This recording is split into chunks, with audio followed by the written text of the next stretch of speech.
Hello, Colombia. This is Prime Minister Gujral from India. Can you hear me? Yes, Mr. Gujral, I hear you loud and clear. How do you read me? Kalpana, we are proud of you. Each one of us in India is proud of us. Proud of a person like you who has done such a pioneering work. You know, Kalpana, I do not know if you remember, there is a saying by one of our poets who is very well known in the subcontinent, Iqbal.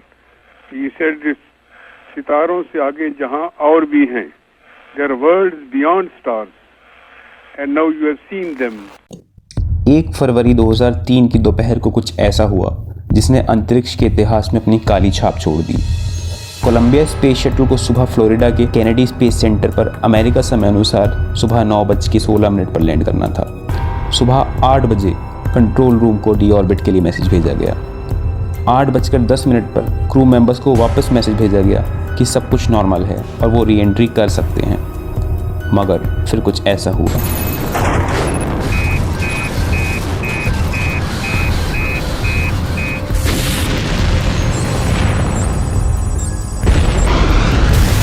Look at the chunks coming off of it. Yeah. What the heck is that?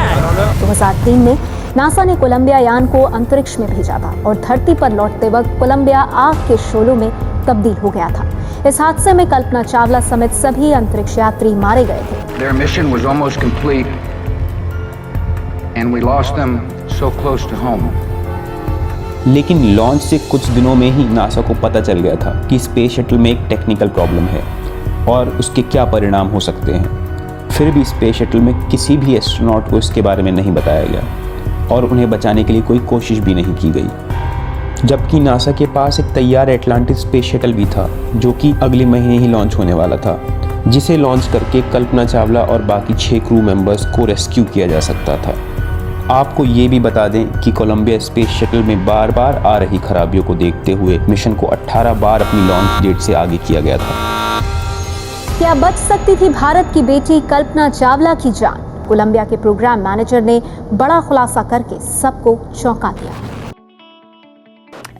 I think for me it was very far-fetched to think I'd get to fly on the space shuttle, because I lived in India in a very small town, and forget about space, I didn't even know if my folks were going to let me go to the engineering college.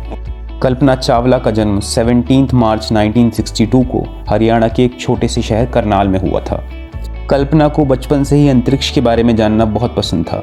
उनकी शुरुआती पढ़ाई टैगोर बाल निकेतन में हुई थी और year 1976 में कल्पना ने पंजाब इंजीनियरिंग कॉलेज से एरोनॉटिकल इंजीनियरिंग में बैचलर्स की डिग्री कंप्लीट की। ईयर 1982 में वो यूएस चली गई और वहाँ से उन्होंने यूनिवर्सिटी ऑफ टेक्सास से एरोस्पेस इंजीनियरिंग में मास्टर्स की डिग्री प्राप्त की। अपनी मास्टर्स डिग्री के दौरान ही उनकी मुलाकात जीन हैरिसन से हुई। ईयर 1983 में उन्होंने शादी कर ली। ईयर 1988 में उन्होंने यूनिवर्सिटी ऑफ कोलोराडो बोल्डर से एरोस्पेस इंजीनियरिंग में पीएचडी की और उसी साल उन्होंने नासा के साथ काम करना शुरू किया। ईयर 1991 में उन्हें अमेरिका की सिटीजनशिप मिल गई। कल्पना की काबिलियत देखते हुए नासा ने ईयर 1996 में ही स्पेस मिशन के लिए उन्हें स्पेशलिस्ट और प्राइम रोबोटिक आर्म ऑपरेटर के रूप में सिलेक्ट कर लिया। 19 नवंबर 1997 को कोलंबिया स्पेस शटल ने उड़ान भरी। इस मिशन के दौरान उन्होंने स्पेस में 15 दिन और 16 घंटे बिताए और 5 दिसंबर 1997 को ये स्पेस शटल धरती पर सफलतापूर्वक वापस भी आ गया। इसके बाद वे अंतरिक्ष में जाने वाली भारतीय मूल की पहली महिला बन गई थी। ईयर 2001 में पिछले स्पेस मिशन की कामयाबी को देखते हुए नासा ने कल्पना चावला को अपने दूसरे स्पेस मिशन के लिए सिलेक्ट कर लिया। इस मिशन को STS-107 नाम दिया गया। इस मिशन की लॉन्चिंग डेट 11 जनवरी 2001 तय की गई, जिसमें कोलंबिया स्पेस शटल को इस्तेमाल किया जाना था, पर इसके स्पेस शटल में आ रही बार बार टेक्निकल प्रॉब्लम की वजह से इसके लॉन्च को लगभग 18 बार पोस्टपोन किया गया। फिर भी सब कुछ इग्नोर करते हुए 16 जनवरी 2003 को इसे स्पेस में लॉन्च कर दिया गया। कोलंबिया स्पेस शटल की ये 28वीं उड़ान थी। अपनी पूरी लाइफ में स्पेस शटल ने 300 दिन 17 घंटे का समय स्पेस में बिताया था और शायद यही कारण रहा होगा कि इतने लंबे समय तक इस्तेमाल होने के बाद इसमें लगातार टेक्निकल प्रॉब्लम्स आ रही थी, लेकिन नासा ने इस तरफ कोई ध्यान नहीं दिया। लेकिन किसी को इस बात का अंदाजा नहीं था कि कोलंबिया का ये 28वां और आखिरी स्पेस मिशन होने वाला था।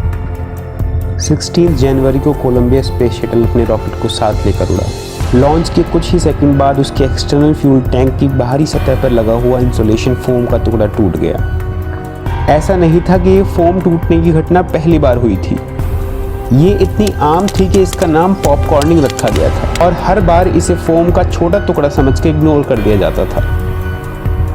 मगर इस बार यही फोम का टुकड़ा जब तकरीबन 800 किलोमीटर पर आवर की स्पीड से शटल के लेफ्ट विंग से टकराया, जिससे उसके विंग पर लगी हुई रीइंफोर्स्ड कार्बन यानी आरसीसी से बनी हुई हीट रेजिस्टेंट कोटिंग, जो कि स्पेस शटल को 3000 डिग्री सेल्सियस के गर्म टेम्परेचर से सुरक्षित रखती थी, उसमें 10 इंच गहरा होल बन गया। क्योंकि ये घटना इतनी आम थी तो इसे बहुत ही हल्के में लिया गया। स्पेस में तकरीबन 15 दिन 22 घंटे और 20 मिनट बिताने के बाद 1 फरवरी की दोपहर को जब कल्पना और उसका क्रू पृथ्वी के वायुमंडल में एंटर हुए तो फ्रिक्शन के कारण गर्म हुई हवा शटल में हुए उस छेद की वजह से विंग के अंदर जाने लगी। ये हवा का टेम्परेचर 3500 डिग्री सेल्सियस था और शटल जगह जगह से डैमेज होने लगा, जिससे केबिन का ऑक्सीजन लेवल कम होने लगा और क्रू मेंबर्स बेहोश हो गए। केबिन के अंदर बढ़ती गर्मी की वजह से एस्ट्रोनॉट के शरीर का सारा खून उबलने लगा, जिससे 7 एस्ट्रोनॉट्स की मौत हो गई, वो भी स्पेस शटल के ब्लास्ट होने से पहले। एक छोटी सी लापरवाही और इतना बड़ा हादसा। पर आखिर क्यों? क्या इस घटना को टाला जा सकता था? इसमें एक्सपर्ट्स का कहना है कि क्रू मेंबर्स की जान बचाई जा सकती थी अगर इस फॉर्म की घटना को सीरियसली लिया होता। नासा कुछ दिनों में ही एटलांटिस नाम का स्पेस शटल लॉन्च करने वाला था, जो ऑलमोस्ट लॉन्च के लिए रेडी था और एटलांटिस को रेस्क्यू मिशन के लिए भेजा जा सकता था। मगर एटलांटिस को भेजकर रिस्क डबल हो सकता था, क्योंकि फॉर्म टूटने की घटना बहुत ही आम थी और वो एटलांटिस के केस में भी रिपीट हो सकती थी। इस घटना के 10 साल बाद कोलंबिया की प्रोग्राम मैनेजर वेन हॉल ने अपने एक ब्लॉग में खुलासा किया। नासा मिशन ऑपरेशन के तत्कालीन निदेशक जॉन हारपोल्ड ने मुझे बताया था कि तुम जानते हो, हम खराब हो चुके थर्मल प्रोटेक्शन सिस्टम की खराबी को किसी भी हाल में दूर नहीं कर सकते। ये नष्ट हो चुका है। मुझे लगता है कि क्रू को इस बारे में ना बताना ही बेहतर है। हालांकि कुछ लोगों का मानना है कि नासा ये अनुमान नहीं लगा सका कि स्पेस शटल को कितना नुकसान हुआ है। वहीं कुछ साइंटिस्ट का ये भी कहना है कि अगर ये जानकारी स्पेस शटल में बैठे एस्ट्रोनॉट्स तक पहुंच जाती तो भी वो कुछ नहीं कर सकते थे। इसके अलावा एक तर्क ये भी दिया जाता है कि नासा के रिसर्चर्स ये नहीं चाहते थे कि मिशन पर गए क्रू मेंबर्स ये सुनकर घबरा जाएं और अपनी ज़िंदगी के कुछ आखिरी दिन ये सोचकर जिए कि हम बहुत जल्दी मरने वाले हैं। इसीलिए शायद ऐसा ही कुछ सोचकर ये मुश्किल भरा डिसीजन लिया गया होगा। So that is it for today guys. अगर ये वीडियो आपको अच्छी लगी और आपको कुछ इससे नया जानने को मिला तो मेरी वीडियो को लाइक, सब्सक्राइब और शेयर करें।